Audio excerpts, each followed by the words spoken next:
ते देवानं एवढं आम्हाला सांभाळलेलं आहे तुम्हाला तो आगीतून वर काढलेलं आहे. अरे बापरे.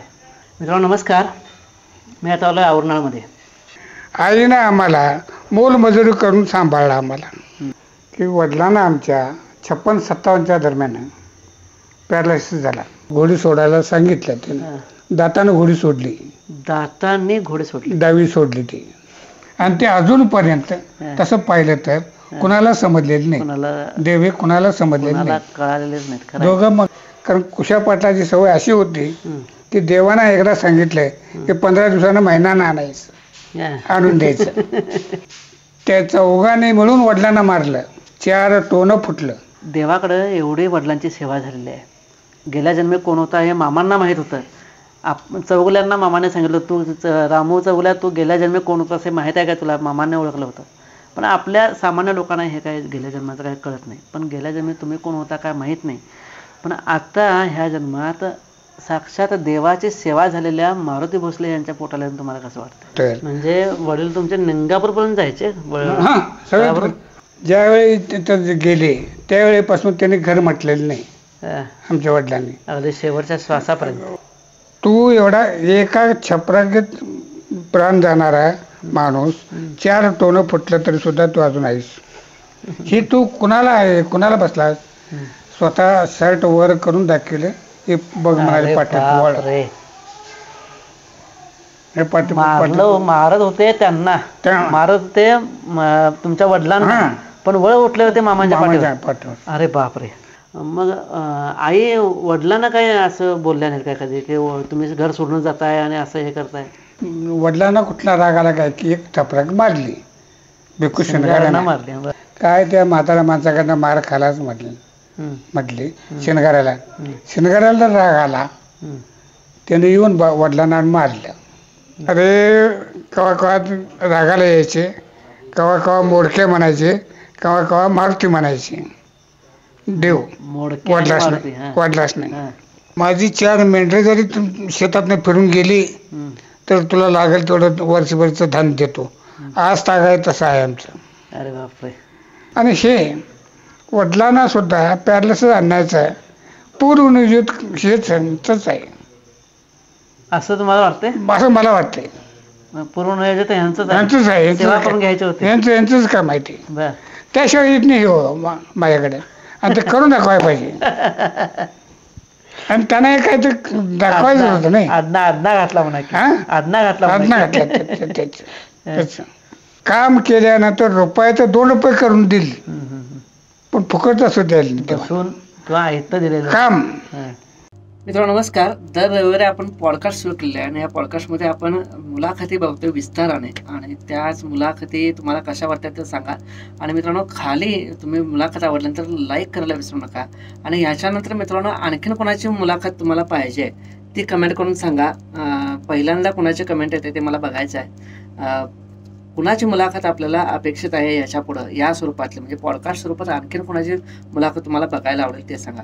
आणि ही मुलाखत जरूर शेवटपर्यंत बघा. जय बाळूमांच्या नावानं चांग बोला, बोला बाळूमांच्या नावानं चांग बोला, विठ्ठल प्रदेवाच्या नावानं चांग बोला, अलसन अप्पांच्या नावानं चांग बोला, मोहे महाराजांच्या नावानं चांग बोला, महालिंगरायाच्या नावानं चांग बोला, आई मरगुबाईच्या नावानं चांग बोला, मायाक्का देवीच्या नावानं चांग बोला, शेळ्या मेंढ्यांच्या नावानं चांग बोला, राजा घोड्याच्या नावानं चांग बोला, भीमा कुत्र्याच्या नावानं चांग बोला, आई सत्यबाईंच्या नावानं चांग बोला. बोला बोला बोला बाळूमांच्या नावानं चांग बोला.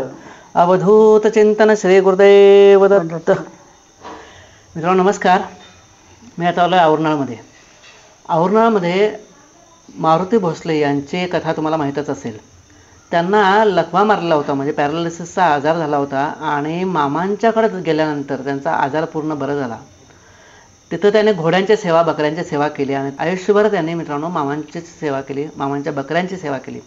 अगदी आयुष्याच्या शेवटच्या श्वासापर्यंत त्यांनी बकऱ्यातच राहिले, मामांच्या सेवेतच राहिले.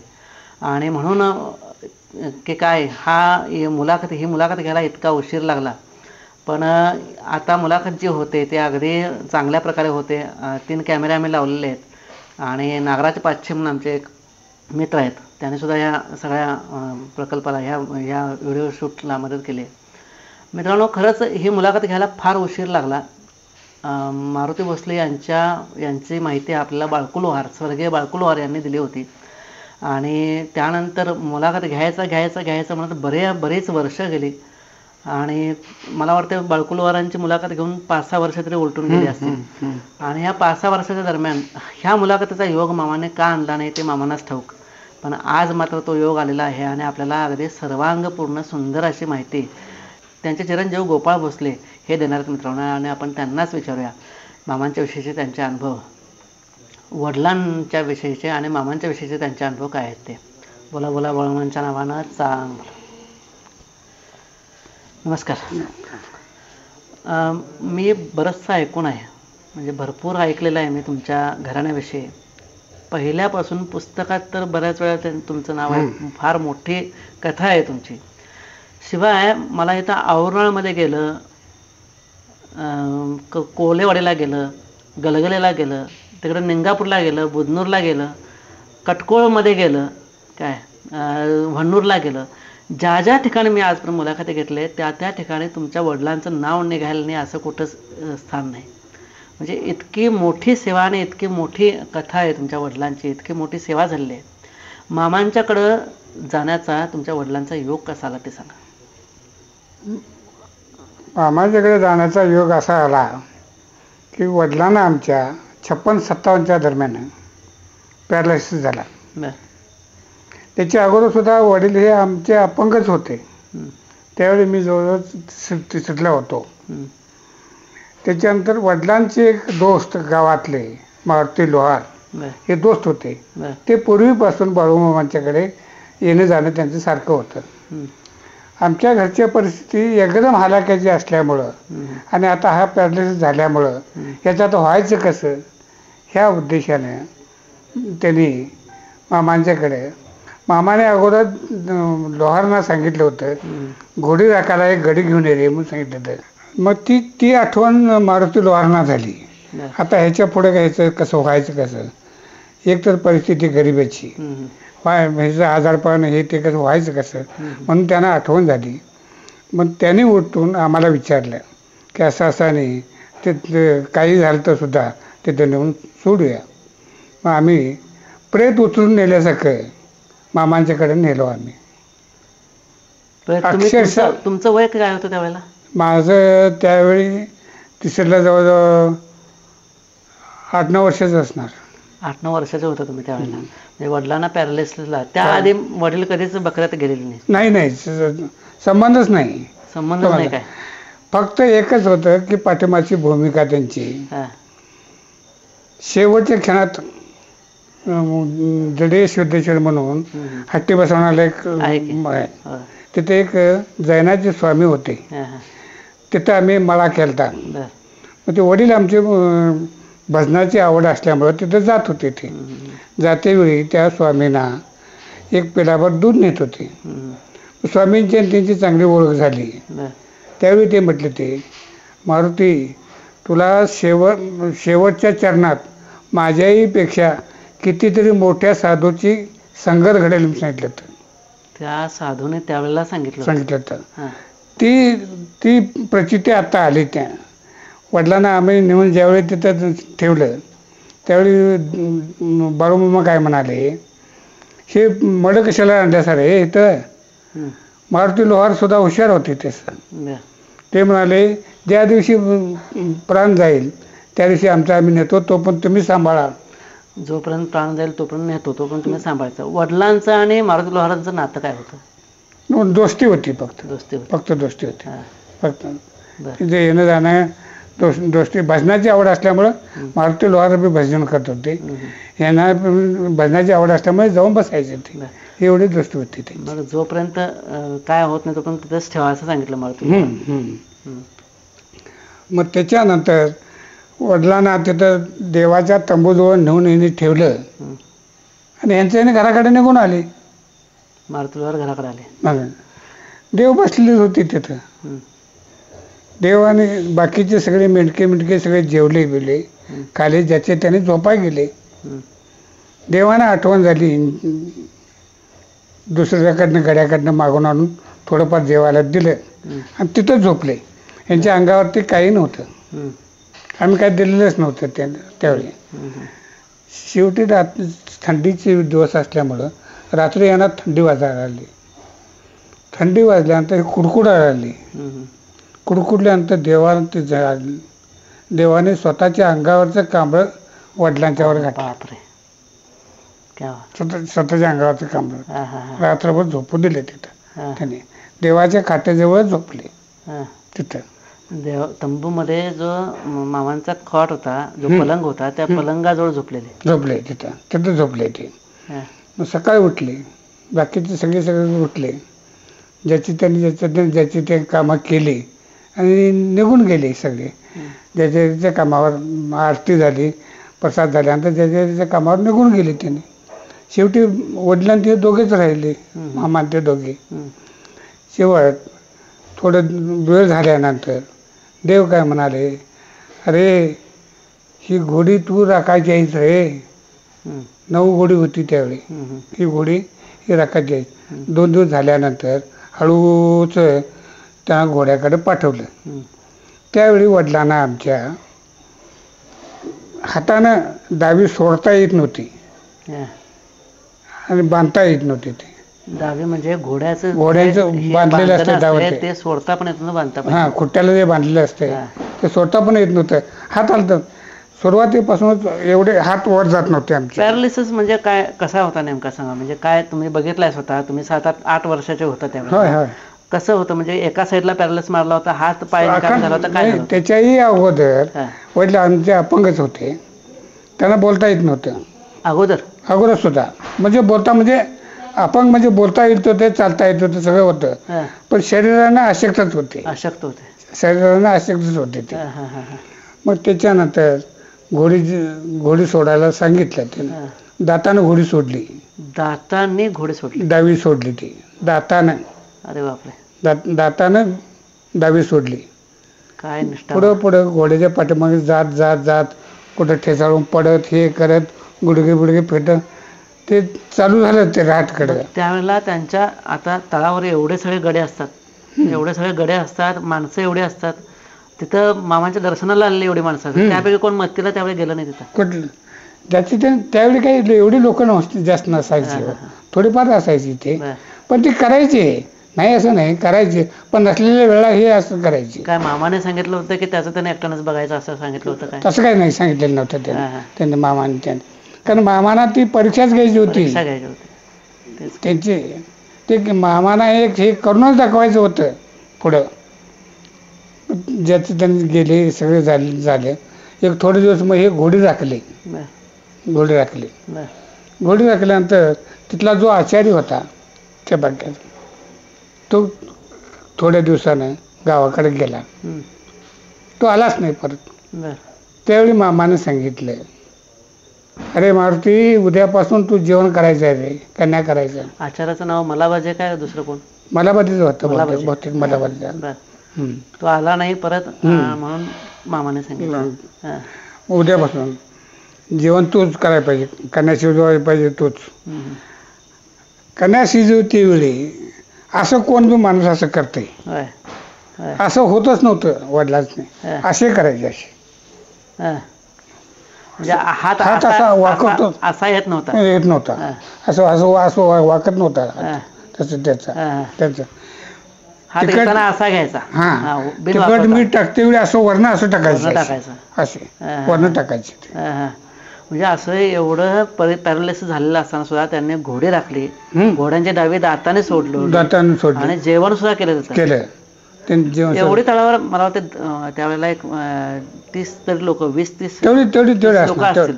त्या 20-30 लोकांचं सगळ्यांचं जेवण करायचे ते. जेवण करून आणि फक्त वाढत नव्हते, त्यांच्याबरोबर कोणतं दुसरा असला की जेवायला वगैरे वाढत होते, सगळे होते ते.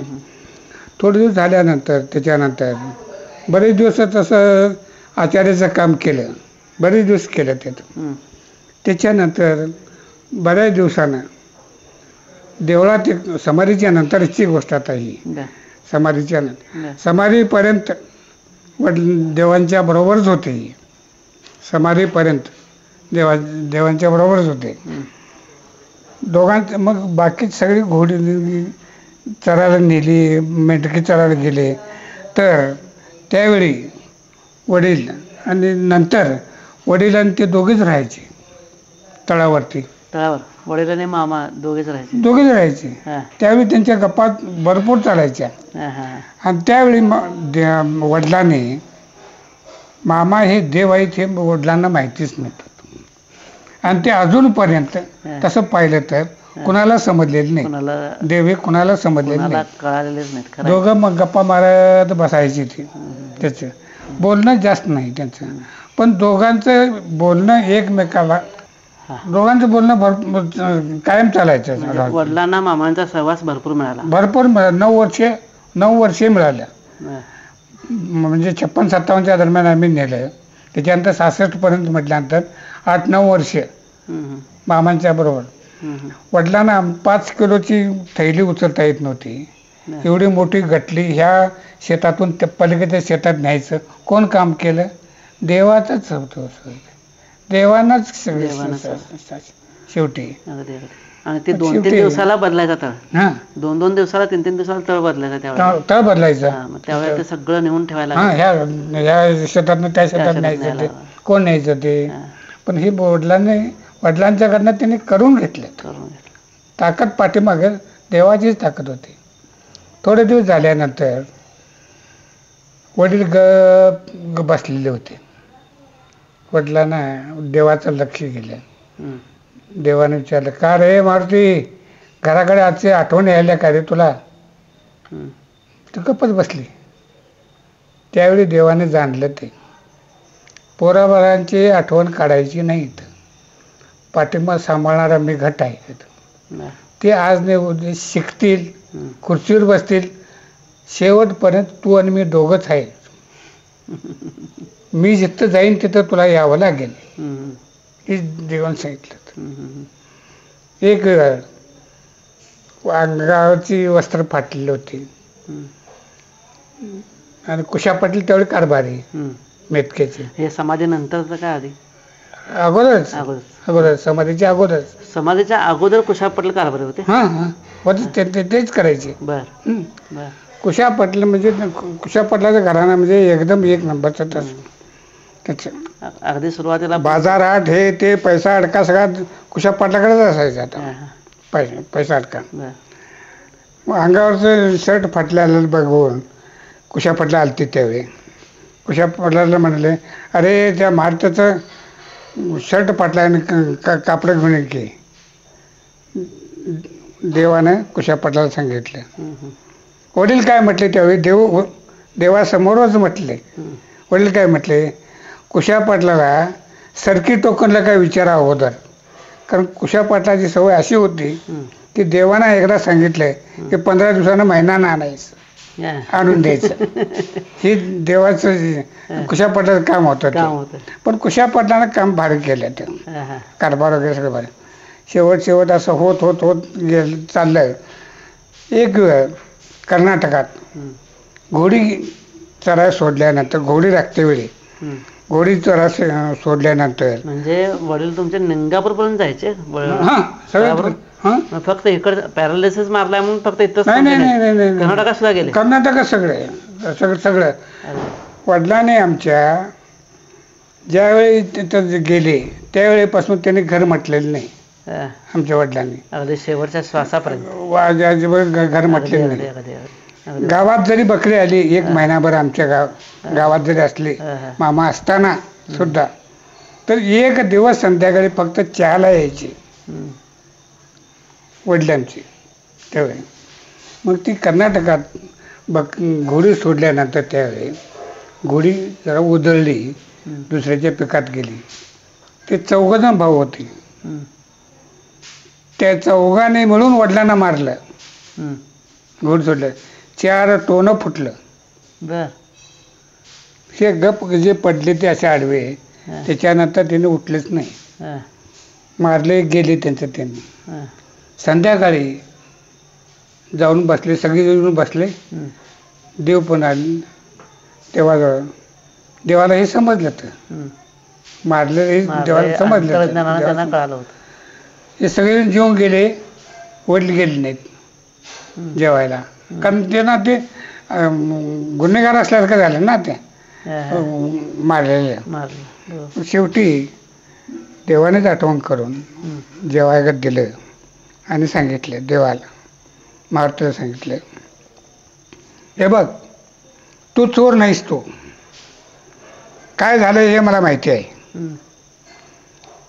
तू एवढा एका छपरागीत प्राण जाणारा माणूस 4 टोनं फुटलं तरी सुद्धा तू अजून आहेस. ही तू कुणाला आहे, कुणाला बसलास? स्वतः शर्ट वर करून दाखवले, हे बघ म्हणाले पाठी मारत होते त्यांना, मारत होते तुमच्या वडिलांना, पण वळ उठले होते मामाच्या पाठीवर. अरे बापरे. आणि त्यावेळी सांगितलं, हे बघ तू काही हे करू नकोस, 4 महिन्यात त्यांचं काय होते ते बघ म्हणाले. मारणाऱ्यांचं 4 महिन्यात काय होते ते बघ. 4 महिन्यात खुनाच्या केसमध्ये गावले, जन्म शिक्षा होऊन कायमचे गेले. अशीच एक गोष्ट तुम्हाला सांगतो. याचे भिकुरुकडे म्हणजे मामा असताना भिकाचे शिनगारे ते त्यावेळी तरुणपणात, एकदम तरुणपणात होते. एक वेळ बकरी होती अशी, घोडी तिकडनं उधळली आणि इकडे बकऱ्याकडे येत होती ती घोडी. मग वडिलांनी काय सांगितलं ते शिनगाऱ्याला, अरे घोडी अडीव तू ऐकल्यासारखं केलं नाही, काय ऐकल्यासारखं केलं तसंच राहिलं त्याने मुलकाचं तसंच राहिले. वडिलांना कुठला राग आला काय की एक थपराक मारली, भिक्खू शिनगाऱ्यांना मारली. झालं सगळं झालं. बाकीची मेंढकं सगळे जेवले बिवले, ज्याचे त्यांनी झोपाय गेल्यानंतर त्याच्या वयाची जी माणसं होती दुसरी, काय त्या म्हाताऱ्या माणसाकडनं मार खालाच म्हटली शिनगाऱ्याला राग आला. त्याने येऊन वडिलांना मारलं. ते देव बघत माहितीच होतं, देवाला माहितीच होतं ते. हे स्वतः शिनगाऱ्याने सुद्धा सांगितले, हे स्वतः शिनगाऱ्याने सुद्धा सांगितले. दुसऱ्या दिवशी ह्याचं कळप दुसऱ्याच्या पिकात गेला, त्या लोकांनी याला गावानं मारलं शिनगाऱ्याला. म्हणजे स्वतः शिनगाऱ्याने सांगितलं, स्वतः शिनगार. तर ते असं होत आता आलं. ती समाधीच्या नंतर वडिलांनी तिथे एक पुजारी होता. पहिल्यांदा मला सांगा, समाधीच्या वेळेला मामाची समाधी झाली त्यावेळेला वडील कुठं होते? वडील बकऱ्यात होते. बकऱ्यात निंगापूरला होते. निंगापूरकडे म्हणजे ज्यावेळी बकरी हे करून गेली या वेळापासून, म्हणजे दसऱ्याच्या वेळेलाच इकडे यायची ती. त्याच्या अगोदर त्यांना जास्त झाल्यामुळं ते आले पुढं, मामा पुढे आले. ते बकऱ्याबरोबर ते वडील होते, वडील होते त्यांच्याबरोबर. बकऱ्यांच्यावर नंतर वडील इकडे आले. हा, इकडे त्याच्यानंतर आली. दुसरं तुम्हाला सांगतो, आता जी समाधी आहे ही जागा ही देवानं मान्य केली काय गुरुनं सांगितलं शब्दावर मान्य केली, हा प्रश्नच आहे. तसा कसं, आता जी समाधी आहे तिथं भाताचं ओपड होतं, भाताचं ओपड होतं. पाडव्याच्या वेळेला पूजा करून बसलेले होते. पुढच्या बाजूला रस्त्याच्या कडेला लिंब आणि वड झाडं ही दोन्ही एकाच ठिकाणी होती, एकाच ह्याच्यावर होती. तिथं मामा आणि मुळे महाराज दोघे बोलत बसलेले होते, दोघेजण. त्यावेळी पाडव्याला जो बघायचा तो कावळा जो असतो का नाही, साम कावळा म्हणतात का तुम्हाला, कुकुड कोंबडा दोन्ही बाजूला बसलेले होते. त्यावेळी कोण दगड मारून बघितला तर सुद्धा काय झालं नाही, कावळं उठलं नाही, गेलं नाही ते. मुळे महाराजांनी असं कडा टाकल्यानंतर त्यातला एक उठला आणि गारगोटीच्या रस्त्याला गेला, गारगोटीच्या बाजूला गेला. त्यावेळी मुळे महाराजांनी सांगितलं, बाळू ती जागा माझी, ही जागा तुझी. अरे बापरे. त्यावेळी ती मान्य केली. मग त्याच्यानंतर देवानं सरकारला बोलवून घेतलं, वापाट घेतलं. त्याच्यानंतर जी जागा मला पाहिजे म्हणून म्हटली, त्याच्यानंतर ही सगळी कथा त्यांची झाली. पहिल्यांदा ह्या दोघांनी गुरु शिष्यांनी आपली जागा निश्चित पहिल्यांदाच. त्याच्या अगोदर 6 महिने वर्षभर देव सारखं म्हणत होते, अरे मारुती मला बाळंत व्हायचं आहे रे, पण जागा सापडत नाही. वडिलांना म्हणत होते. तर ती त्यावेळी ध्यानाने काय समजणार हो, पुरुष कोण बाळंत होतोय. तर ती समाधीच्या वेळेला ते नंतर सगळ्यांना नंतर कळालं बाळंत व्हायचं आहे म्हणजे समाधी घ्यायचं आहे कोणाच्या, त्यावेळी लक्षातच नाही. ते लक्षातच नाही. ज्यावेळी ते मरगोबाच्या देवळात जास्त झालं त्यावेळी आणलं, ते घालून आणलं त्यावेळी ते मरगोबाच्या देवळातच होते, ते ताल नाही. आणि ते वेळी गडलाच्या मुसळीची गाडी होती, मुसळीची गाडी होती त्याच्यात, तिथं आणून ठेवलं.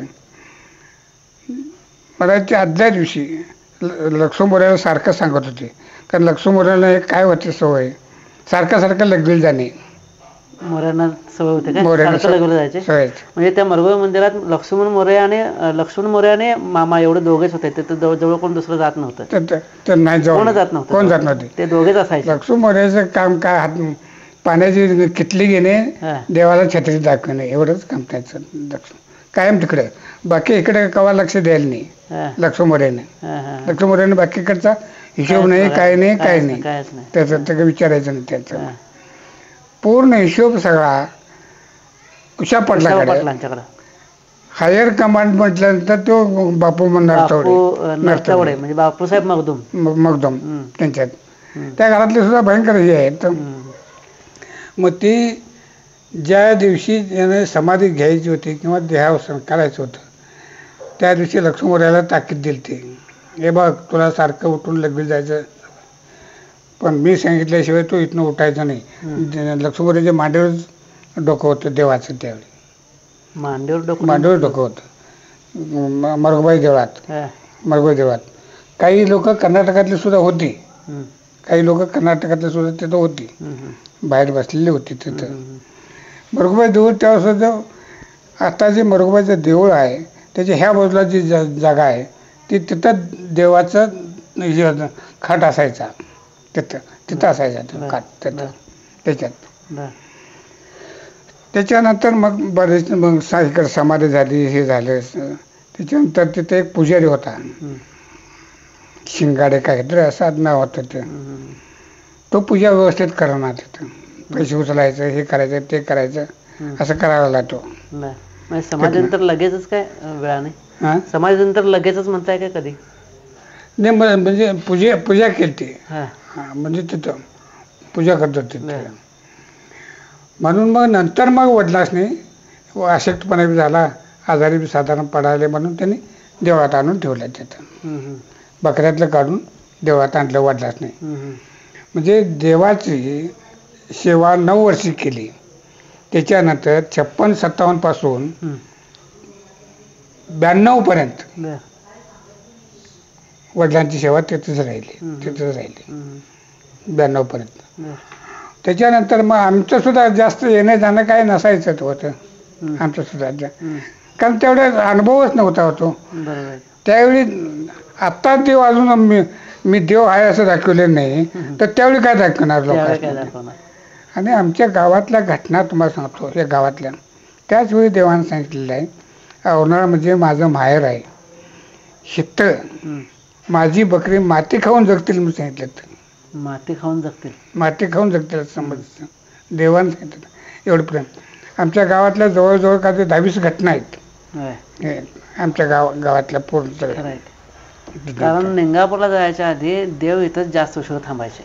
निंगापूरला जायच्या आधी कमीत कमी 1 महिना तरी राहायचे बघा. मे मध्ये काही ठिकाणी बसलेल्या जागा सुद्धा अजून आम्हाला आठवतात. ते ज्या ठिकाणी बसलेले होते का नाही त्या सुद्धा जागा आठवतात आम्हाला, अजून आठवतात.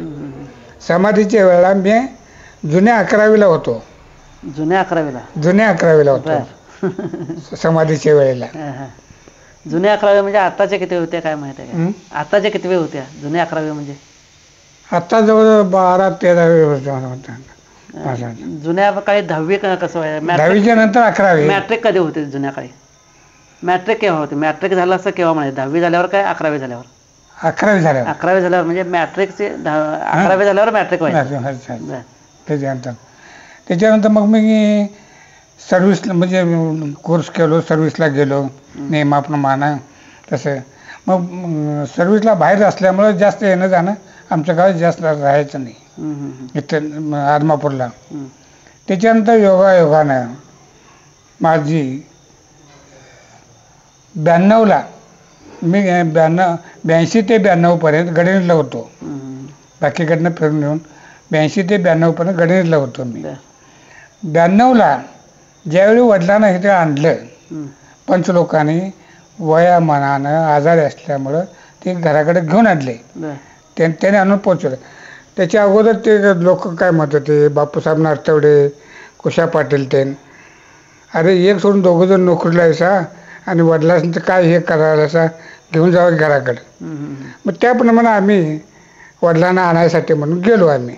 एकदम गंभीर होती त्यावेळेस खालावली होती. 13 नंबरमध्ये राहायची. 13 नंबर वडिलांच्या. मग गेलो आम्ही, मी आणि ते चौगलेचा एक दोस्त आमचं. ते काय म्हटले, देवाला आल्याचा पाया पडा घराकडे जायचं. मी आहे पंच आहे, मला कवा यायचं. त्यांची इच्छा तशी बघितलं तर तिथं प्राण जावा असा एक इच्छा होती त्यांची. देवाकडे एवढी वडिलांची सेवा झालेली आहे. तुम्हाला मला प्रश्न असा विचारायचा की त्यांच्या पोटाला येऊन, आता गेल्या जन्मी कोण होता हे मामांना माहीत होतं. चौगुल्यांना मामाने सांगितलं, तू रामू चौगुल्या तू गेल्या जन्मी कोण होता असे माहीत आहे का तुला? मामाने ओळखलं होतं.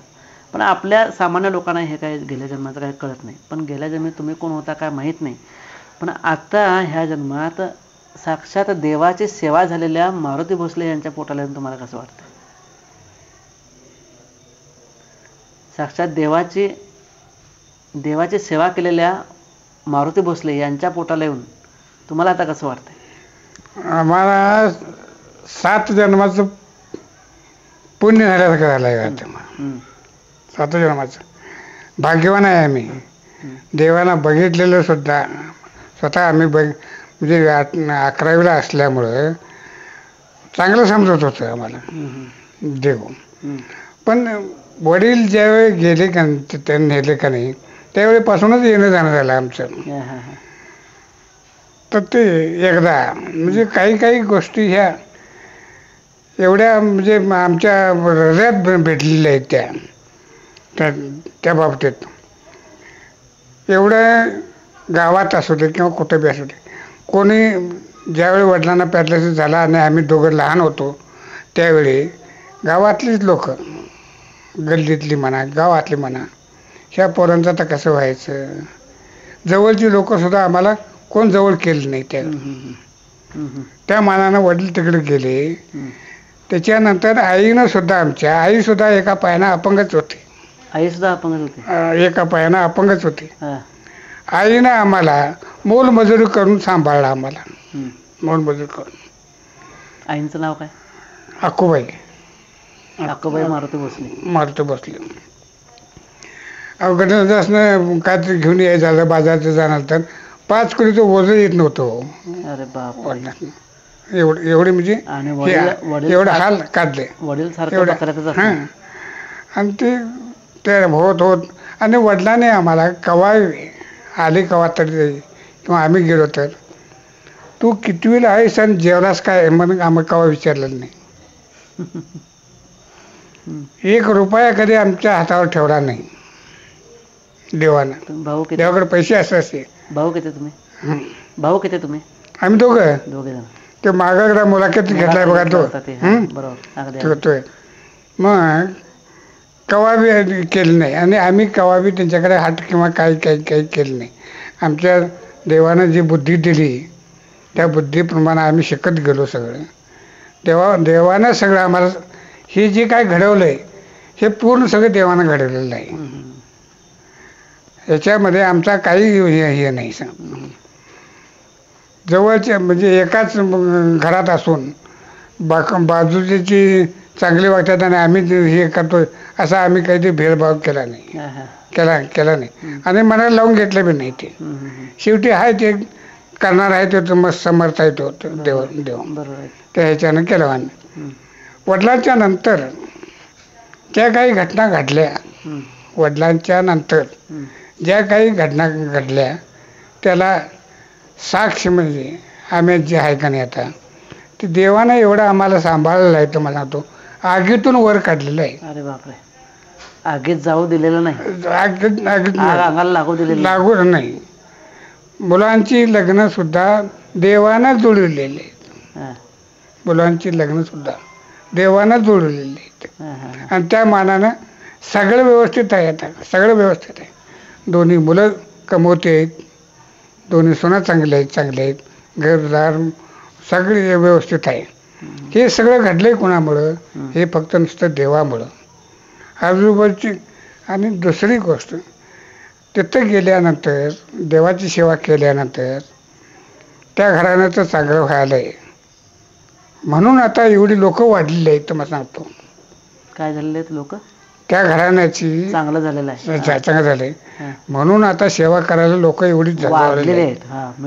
तुमचं हे बघून वाढलेले आहेत. त्याच्यात 92च्या नंतर मी ज्यावेळी कोल्हापूरला गेलो त्यावेळी सुरुवात केली मी. त्यावेळी पुस्तकं विकत होतो मी. रात्री ऑफिस करायचं, संध्याकाळी 5ला सुटलं की आरमापूरला जायचं. काय सेवेत होता तुम्ही? काय सेवा, नोकरी कसली केला तुम्ही?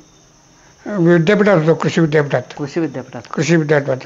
कोल्हापूरला होतो. त्या ऑफिस करायचं आणि आदमापूरला जायचं.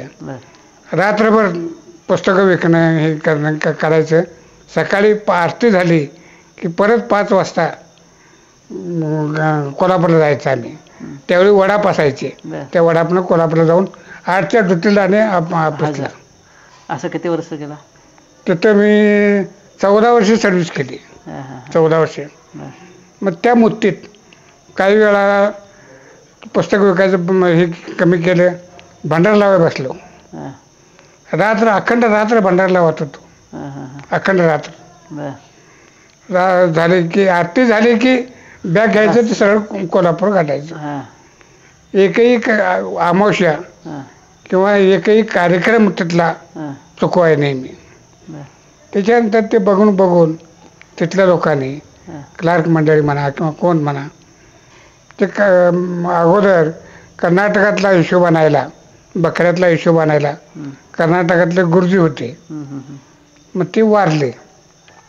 मग तिकडे काम करायचं झालं तर का नाही दोन्ही भाषा येणारा माणूस पाहिजे. कन्नड आणि मराठी दोन्ही यायचं. त्याच्या अगोदर मी तिथं पैसे मोजायला सगळं असायचं. मग त्यांनी हे म्हणाले नाही तुम्हाला ते दोन्ही समजते आणि तुम्ही ते काम करायला पाहिजे म्हणाले. ठीक आहे म्हटलं, मी करतो, मी कुठलं बी काम करतो म्हटलं, त्याचं काही नाही. त्यावेळी मी 2006ला रिटायर झालो. त्याच्यानंतर हे सगळं सुरू होतं ते त्याच्यानंतर ते काम दिले त्याने मला बकऱ्यातले हिशोब आणणे मोजणे. जायच्या अगोदर कर्नाटकातनं एकादशीला मी तिथं जायचं. तिथल्या पेटीचं सगळा दानपेटीचा हिशोब सगळा त्यांचं करून द्यायचं.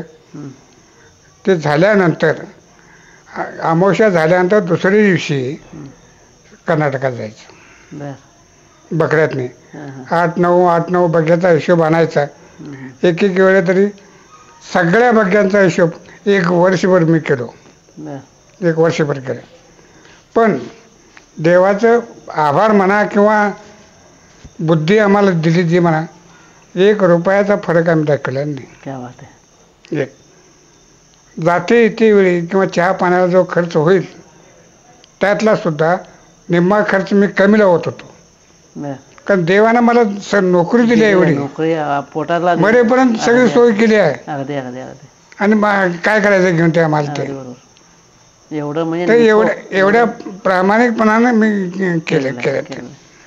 आता तुम्ही तिकडे येत नाही जास्त. आता तुम्ही येत नाही तिकडे का? मला वाटतं कोरोनाच्या वेळेला साधारण मला जरासं ह्या पैसे मोजण्याच्या वेळेला कमीत कमी 14 तास 18 तास काम बसून केलं मी. 14 ते 18 तास.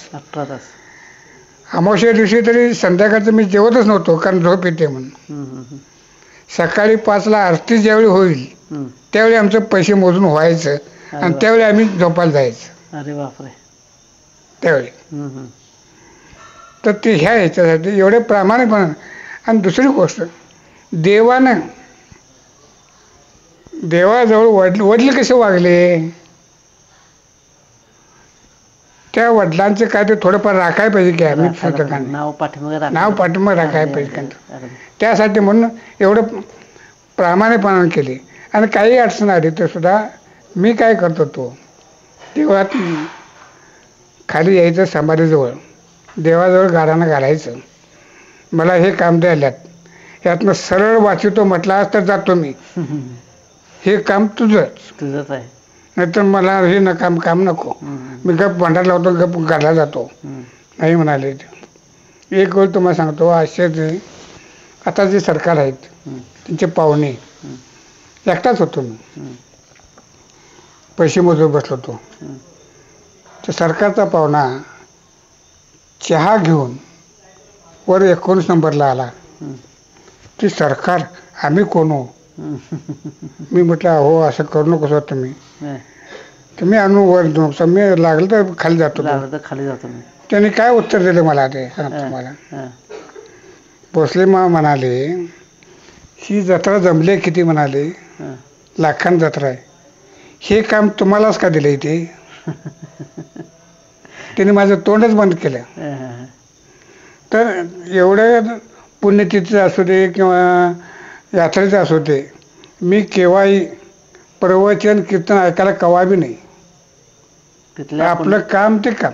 पुण्यतिथीच्या प्रवचन कीर्तनाला नाही, फक्त सेवेला, फक्त सेवा करणे, बाकीचे ते करायचं नाही. त्यात देवानं एवढे दिले मला, सांगतो तुम्हाला, एवढं प्रत्येक संकटातनं वाचवले. एवढी 30 वर्षे मी जवळजवळ ती सेवा केली. तर बकरात गेल्यानंतर कुठंही आमची गाडी अशी बंद पडलेली नाही. अरे बापरे. कुठंही एवढ्या वर्षात.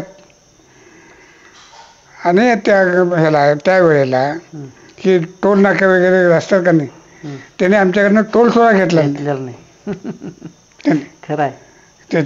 म्हणजे एवढ्या पण बकरातले सुद्धा कारभारी सगळे आता सगळे ओळखीचे येतो. त्याचं काय एवढं नाही, कुणीही एकटा नाव ठेवलं नाही. मी एवढे दिवस गेलो, 30 वर्षे जवळजवळ, पण आमच्या वडिलाला कुणीही असं बरं म्हटलेलं आम्हाला हे नाही. ते राखायला पाहिजे हो आम्ही काहीतरी थोडंफार. तो अनुभव. आणि दुसरी गोष्ट, आम्हाला कमी काय सांगायची आता, जाणं येणं हे नाही. जातेवेळी पदनं जायचं, येतेवेळी पदनं जायचं.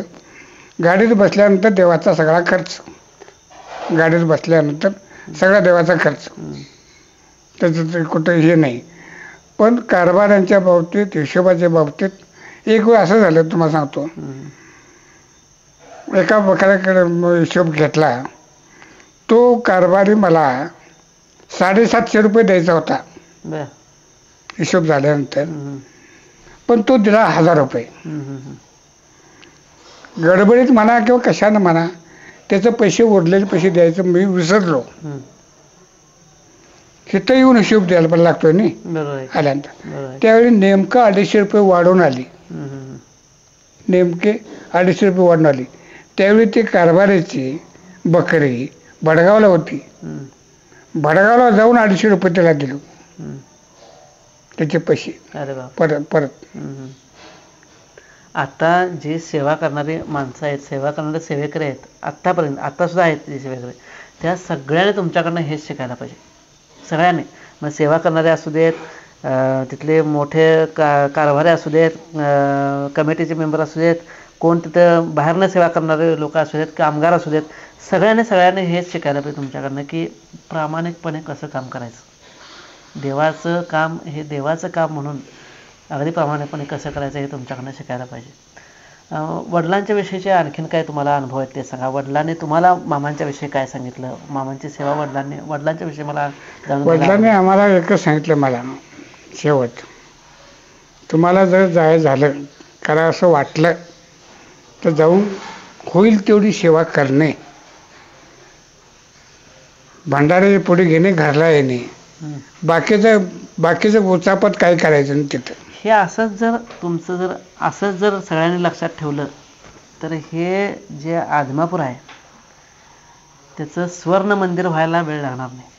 आत्ता जी तुमची भावना आहे ती भावना जर सगळ्यांनी ठेवली, सगळ्या प्रशासनानं, आता जे काय सगळ्या म्हणजे जे कोण त्या मामांशी संबंधित आहेत, मामांच्या त्या कार्यात सगळ्यांनी अशी जर भावना ठेवली, स्वर्ण मंदिर व्हायला वेळ लागणार नाही. की तुम्ही एवढी प्रामाणिकपणे सेवा सगळे करताय. म्हणजे वडिलांनी तुम्हाला हे सांगितलं की अशी सेवा करायची आहे म्हणून, आणखीन काय सांगितलं?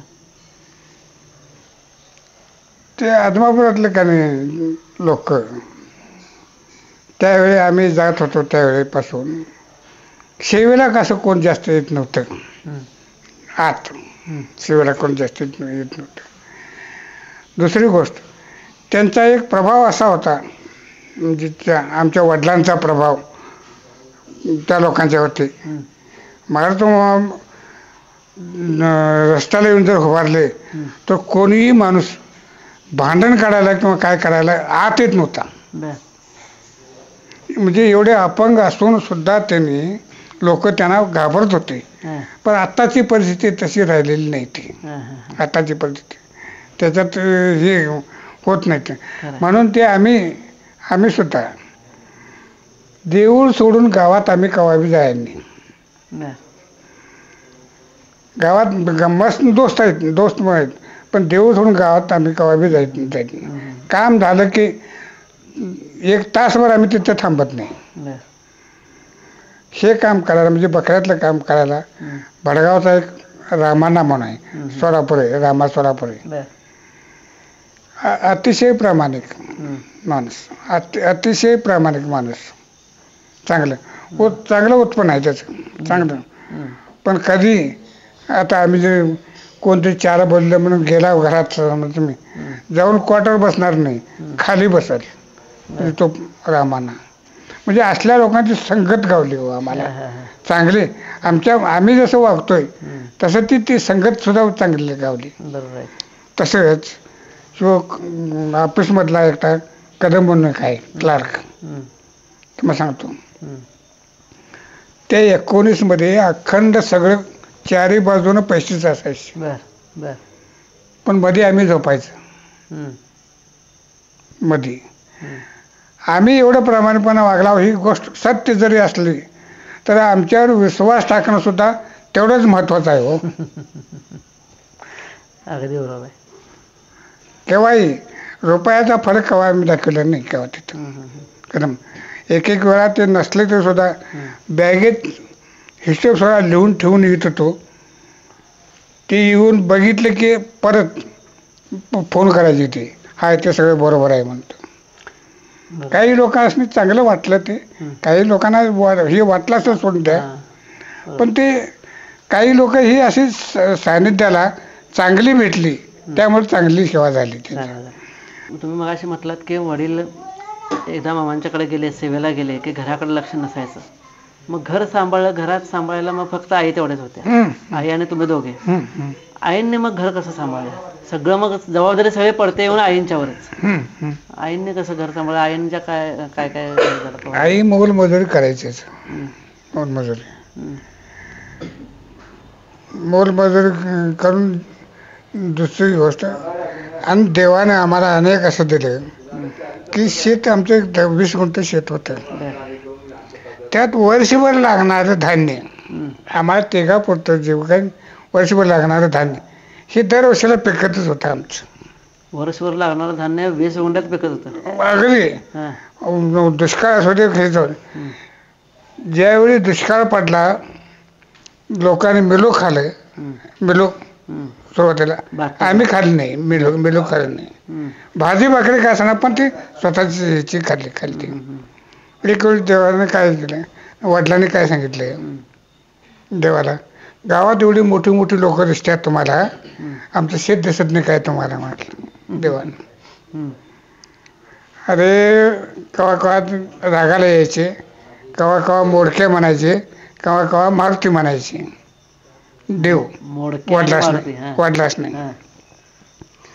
माझी 4 मेंढरे जरी शेतातनं फिरून गेली तर तुला लागेल तेवढं वर्षभरचं धान्य देतो. आज तागाय तसं आहे आमचं. अरे बापरे. आमचं 20 गुंठ आहे.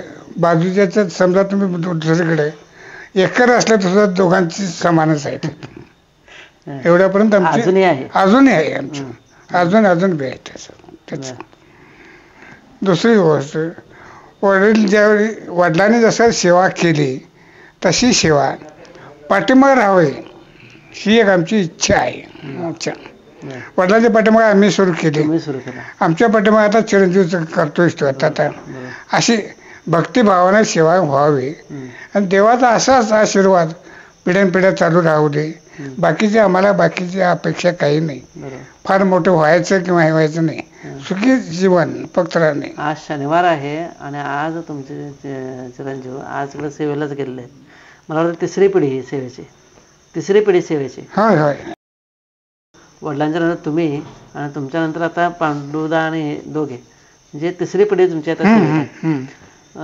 आईनं मग तुम्ही सांगितलं मग असे की आई सगळं मोलमजुरी करून हे केलं, 20 गुंठ्यावर तुमचं घर चाललं सगळं.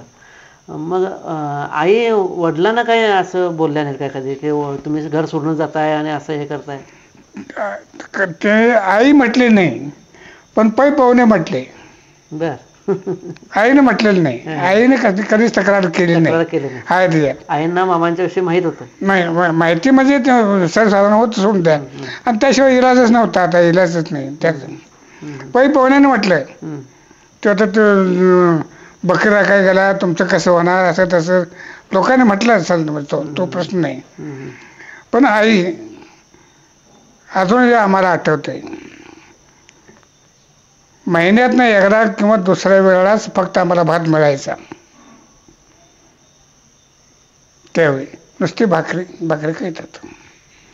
दुसरी शाळेला जाते वेळी, हायस्कूलला जाते वेळी म्हणा तुम्ही, बेसनचं पीठ मिळत नव्हतं.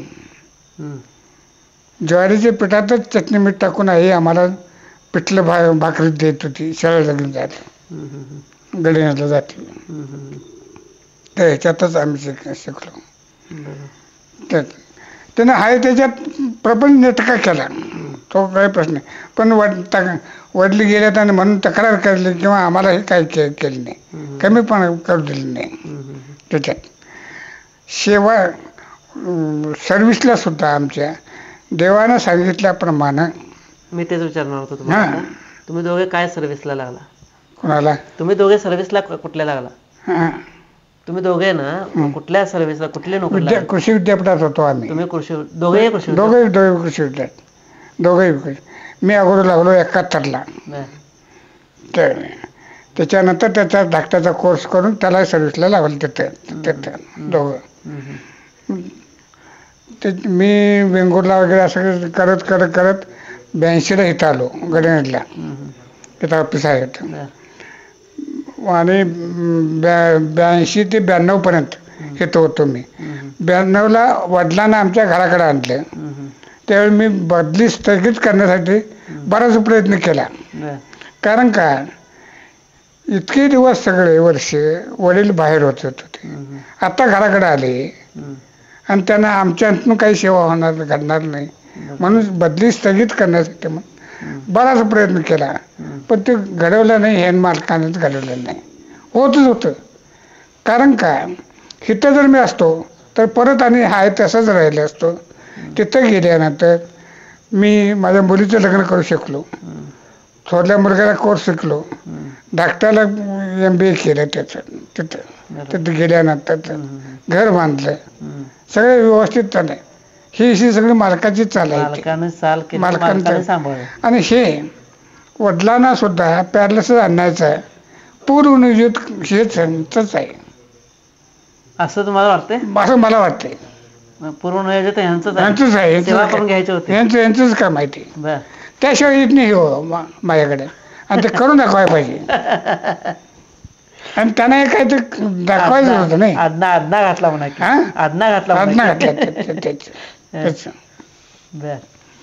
आमच्या नाही. आणि आमच्या घराण्याच्यात आमच्या घरापुरतं तरी पुढच्या घटना सगळ्या देव अगोदर जाणीव करून देतो. देव कुठले वितुष्ट आणून देत नाही कुठल्या वेळेला एवढ्या ह्याच्यात. कारण वडिलांची सेवा झाली नको. आणि दुसरी गोष्ट, देव आम्हाला कवा बी फुकट असं दिलेलं नाही. लावून काम केल्यानंतर रुपयाचं 2 रुपये करून दिली, पण फुकट असं द्यायला नाही. काम राब आणि मग खा, राबून खावा. त्याच्यात एवढ्या सर्व्हिसमध्ये मी सुद्धा रुपयाला कवा इकडं तिकडे काय केलेलं नाही. आणि तीच प्रथा आम्ही आता ह्याच्या पण राखली देवापुढे. ती उपयोगाला आली मला सुद्धा. आणि हे सगळं राखायचं काम देवाचंच हवं, त्याचंच काय नाही. माझ्या बऱ्याचशा घटना म्हणजे घडल्या बऱ्याचशा, पण देवानं त्यातनं भयंकर वाचवलं आम्हाला, भयंकर वाचवलं. फार सुंदर माहिती तुम्ही सांगितलं आहे. आणि मित्रांनो, आपण एक काम करूया आता. थोडंसं इथं आम्ही दुसऱ्याच्या घरात हे शूट करतोय आणि महत्त्वाचं म्हणजे टेक्निकल सुद्धा थोडा प्रॉब्लेम आहे. त्यामुळे मग आता ही मुलाखत आपण इथंच थांबूया. आणि थांबूया म्हणण्यापेक्षा आपण ब्रेक घेऊया थोडा, आणि नंतर आपण स्वतः काकांच्याकडे परत येऊन परत पूर्ण सगळी माहिती आपण मिळवायची आहे, पूर्ण सगळी माहिती घ्यायची आहे. आणि आता पुरतं आपण इथंच थांबूया. ही मुलाखत तुम्हाला कशी वाटली? अनुभव मारुती भोसले यांचे अनुभव गोपाळ भोसले यांनी सांगितले, आणि ते तुम्हाला कसे वाटले ते जरूर खाली कमेंट करून सांगा. आणि व्हिडिओ आवडला असला, ही माहिती जर आवडली असती तर लाईक करायला विसरू नका. आणि हा व्हिडिओ मामांच्या कार्याची माहिती सगळीकडे जावं, सगळीकडे जावी. मामांचे मामा ज्या ज्या ठिकाणी गेले त्या त्या ठिकाणी जाऊन ते त्यांचे जे काय कार्य झाले ते सगळं कार्य लोकांच्यापर्यंत पोचावं यासाठी केलेलं आहे. आणि हा व्हिडिओ जो आहे, ही जी माहिती जी आहे ती वर्षानुवर्षे पिढ्यानपिढ्या अशीच राहणार आहे. आणि म्हणून मी एवढ्यावरच ही माहिती थांबवणार नाही. आता पण मुलाखत झाली, एवढ्यावरच थांबवणार नाही. काकांच्याकडे अजून बरंचसं काय घेण्यासारखं आहे, बऱ्याचशा आठवणी अजून आहेत, आणि त्या आपण पुढच्या मुलाखतीत बघूया. बोला बोला बाळूमांच्या नावानं देवाच्या नावानं हंसनाप्पांच्या नावानं खरंच मनापासून धन्यवाद तुमचं.